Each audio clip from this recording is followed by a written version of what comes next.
Kun dalagaa bareeda dalagdee jirti caaltuutu jechuudha. Akkuma asiin dura guyyaa 5 moo akkana torba eegeen natti hin fakkaanne Muktaarii wajji viidiyoo waraabdee ka gaafa dura caaltuun odoo isaan hojjetaa waraabdee san malee eegasii as viidiyoo waraabanii anaa fi Muktaar waa takka walitti hin qabnu. Waan duraan ol beeynuu fi wal biratti argamna malee wanni takka jidduu keenya hin jiru. Atillee asumaan dhaga'i caaltu jedhanii isii fi jattiin tunii fi Muktaar viidiyoo waraabanii jechuudha. Erga viidiyoo waraabanii geessanii immoo ammallee caaltuun hiriyaa mucattii tanaatitti dhiyaatte mana keetitti waamii viidiyoo waraabii waan isiin jettuu waraabii jetteeni. Akkuma isiin jetteen mucattiin waraabdee ittiniin yaada isii waan isiin baatu gara guurte jechuudha. Muktaarinne duraanillee ni jaaladha ammallee ni jaaladha osoo wanni fedhe galee hin dhiisuu nan jaaladha jettee dubbatte jechuudha viidiyoo isiitti irratti. Afur fuudhuu hin danda'a yoo dura anaaf inni yoomaa takka wanni jidduu jiru hin jiru jette amma immoo osoo wanni fedhe galee hin dhiisuu. Muktaarin ni jaaladha hin dhiisu osoo wanni fedhe galee. Akka dura isa dhabetti amma lammata isa dhabuun barbaadu caaltuu waan fete haa taatu akka fete haa taatu akka feetu haa aartu waan fete haa taatu jetteetiin hin dubbatte jechuudha afaan guuttatte jechuudha hin saalfattu gadheen gadda. Namni yoo jaalatellee dhugama jirtu himuu wayya malee maal yookaan ani isin walitti waamaa walitti hin qabnu yookaan immoo ani isan dhiisu isa jaaladha maanni afaan lama dubbachuun. Egaa hordoftoota kiyya assalaamu alaykum wa rahmatullahi wa barakaatuh. Kabajamtoota fi jaallatamtoota daawwattoota hordoftoota YouTube channel kiyya jalatti argamtan welcome. Shamaar qabuun hundi keessanuu alaa fi keessaa xiqqaa guddaa amantii kutaa ganda osoo hin jenne nageenyi kiyya qilleensa irra isin haa ga'u isiniin jedha hordoftoota kiyya. Warroonni jalqabarraa hanga ammaa hordoftan galatoomaa. Warroonni haroo taatan welcome. Baga nagaan dhuftanii isin simadhee jira seenaa YouTube channel kan subscribe like share gochuun na hordofaa isiniin jedha. Warroonni hanga ammaa nafaan turtan hedduu galatooma ammallee like share godha. Haajaa muraanni keessan haa guuttamu bakka yaaddan gaa isiniin jedha. Egaa viidiyoon kee kaarraa waa'ee caaltuutu jechuudha jaartii Muktaarii. Akkuma dheengadda caaltuun garaan nyaatte yoo innillee homaa walitti hin qabnu jedhee dheengadda viidiyoo isii amansiisuuf viidiyoo hojjete viidiyoo isaati irratti jechuudha dheengadda gadi dhiise. Anaaf mucayyoon tuni homaan hojjettu hin jiru akkanumaan namni waan hin taane eenyu jedhee anaaf ishee addaan diiguuf hiriyaan isii akkana gooti. Maalii gootii jedhee dubbate jechuudha chaayinaala isaati irratti. Maaltu kijiba barbaachisee kijibni maaliif barbaachisee sila shariyaan si heeyyama isiin hojjette sila maaliif barbaachisa inni eega danda'e bulfachuu danda'e sirrattiin fuudhaa haadha manaa lammacha dabalachuu barbaada jedheeni isiin hin diddee eega isiin didde guddaa isiiti aneen isa jaaladhaa osoo wanni fedhe gala isan dhiisu takkaa miti afur fuudhuu danda'a maal fiddi waan fedhe haa taatu maal fiddi caaltuni. Ani Muktaarii hin dhiisu waan fedhetu gala malee jettee afaan guuttattee dubbatti jechuudha.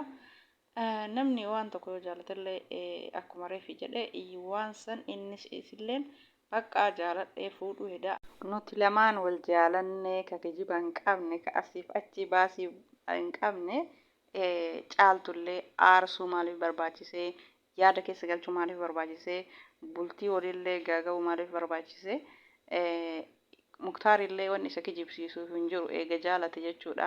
Ani jaaladhe mucattii tana fuudhuu heda. Caaltus waan isii barbaachisu godhuufii hin danda'a. Horachuu hin danda'a. Tanas horachuu hin danda'a. Intalli illee na jaalatte anillee isii jaaladhe nu wal fuudhuu inni jedhee homa jiru osoo dubbate jechuudha. Uummanni miidiyaa marti jechaan taanillee isaan hin jedhu jechuudha. Uummanni miidiyaallee isa deeggaraa jechuudha. Maaliif dhiirri tokko yoo qabeenya horatuun qabaate fuudhuun mirga isaati jechuudha. Kijibaan garuu kijibaan wal balleessuun faayidaa takka hin qabu jechuudha. Isiin walitti homaa hin qabnu innis homaa nu lamaa walitti homaa nu walitti qabnu takka hin jiru. jedhanii gara kaaniin viidiyoo dalaganii gara kaaniin immoo akkanatti kun ishiin akkanatti mistira ofii mara dubbattee jirti jechuudha. Har'aan Muktaarin jaaladha. Muktaariin dhiisu osuma isin jettu akkira caaltuun itti dhufteetiin tumte jechuudha. Har'a akka ajaa'iba kanatti tolchite jechuudha. Maaliifi aarii gara isiisan keessa san baatee jechuudha. Har'a gommoo maali laastikii bishaaniiti maali tumte yoo har'a akka ajaa'iba kanatti tumte jechuudha. Gisee lamallee bobeessitu. Astagfirullah. Gisee lamallee itti qabbaneeffattu gisee lamallee taatu tumte osoo mucatti irraa qabu baattee kadheen gadda dhagaan itti fiidu miti in tolchite caaltu baga bobeessite marraa lama jechuu marraa lamas tumtu sadiillee tumtu odoo isiin quban qabaatiin oduma isiin teettee maal fiddi maal taati oduma isiin jettu dhuftee tumte jechuudha. Caaltuun mana hiriyaa isiisaniitti jechuudha har'a.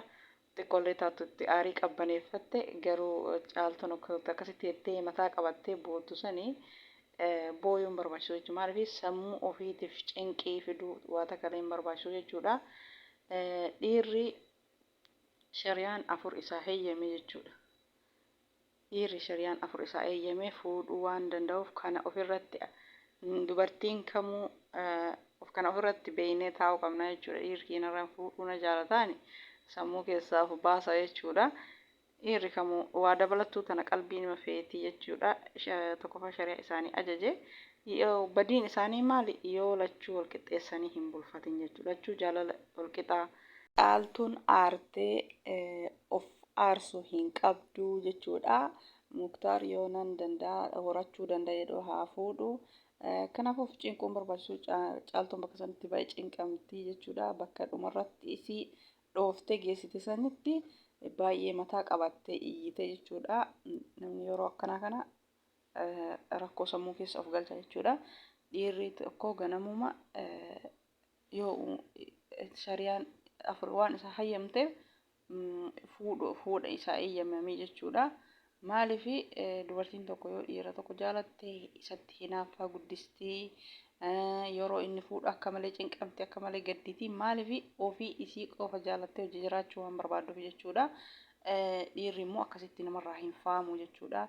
Jaartii dabalachuu malee haati manaatii na jaalatti na inaaftii waan na jaalattuuf na inaaftii dubartii biraa na bira arguun feetu saniif akkana taati jedhe dhiirri namaan hubatu jechuudha. Kanaafi dhiirri yoo fuudhe haa fuudhu yoo qabeenya lachuu wal qixxeessee horachuu danda'u taate jechuudha.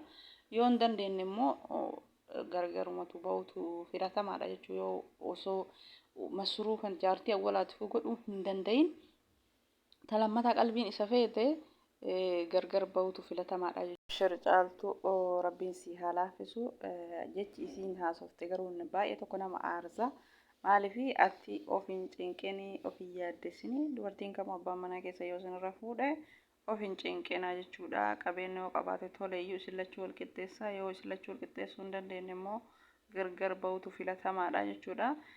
Of yoo cinqan sammuu ofii illee dhabanii jireenya ofii hodhanii bakka dhiirri tokko eega inni si qofa jaalanne eega si qofa hin jaalanne wanni ati isaaf cinqamtu akka hin jiru jechuudha. Eega qalbiin isaa tabirallee feete inni kanama ka dubartii afuriiti jechuudha. Dhiirri lammata dabalatte taanaan kalaas inni ka dubartii afuriiti malee ka si qofaati miti jechuudha.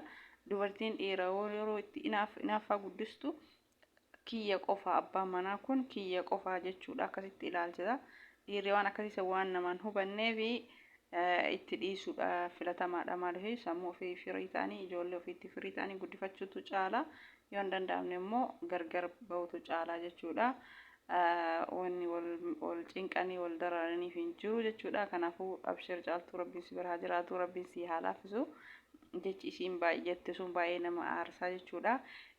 Dhalaa bultii namaa diiduu rabbi namarraa haa qabu. Rabbi safara namaatti hin kaleessini. Aboo dhalaa dubartii bultii namaa diiduu rabbi si haa diigu jechuudha. Osoo dhiirri meeqa lafa guutee jiru dhiira niitii qaburratti darrabamtee heerumaaf deemti jechuudha dhaltuun amma. Rabbi dhalaa akkana bakkuma kamittuu isinirra haa qabu bultii ijaarrattanii qabdanii dhalaa bultii namaatirratti darrabamuuf deemtu jechuudha. Dhiira meeqa jira ka waan fuudhuu dhabee rakkate dhiira meeqa jira ka fuudhuu barbaadu. Dhiirri fuudhin baay'ee jira osoo kana deemtee heerumtee bareeda jedhaan.